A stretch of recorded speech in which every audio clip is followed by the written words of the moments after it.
ዛሬ ወላይታ ዞን ዳሞት ወረዳ በዳሴ ከተማ አካባቢ በደረሰ የትራፊክ አደጋ እስካሁን ባለው የ15 ወገኖቻችን ሕይወት አልፏል ሲል የዞኑ ፖሊስ መምሪያ አዛዥ ኮማንደር ንጋቱ ጌታቸው ተናግረዋል። አደጋው ትላንት 11 ተኩል አካባቢ እንደደረሰ ገልጸዋል። ከአርባ ምንጭ ወደ ሻሸመኔ ይጓዝ የነበረ ሰሌዳ ቁጥሩ ኮድ 3 ኦሮ 31 157 የሆነ መኪና በአዲስ ከተማ አካባቢ ሲደርስ ፍሬን በጥሶ ወንዝ ውስጥ እንደገባ አስታውቀዋል።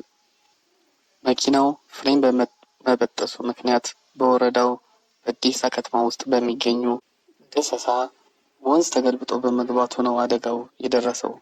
መኪናው 46 የሻሸመኔ ከተማ ቅዱስ ሚካኤል ቤተክርስቲያን ወጣቶች የያዘ ነበር። በአደጋው ሹፌርና ረዳቱን ጨምሮ የ14 ሰዎች ሕይወት ወዲያውኑ ሲያሳልፍ በ21 ሰዎች ላይ ከባድ በ6 ሰዎች ላይ ደግሞ ቀላል ጉዳት መድረሱን ገልጸዋል።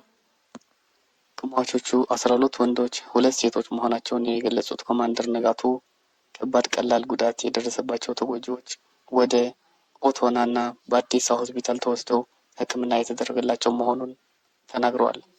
መኪናው በአጠቃላይ 46 ሰዎች አሳፍሮ ይጓዝ የነበረ ሲሆን 5 ሰዎች ያለ ምንም ጉዳት ከአደጋው መትረፋቸውንም ኮማንደር ንጋቱ ጌታቸው አስታውቀዋል።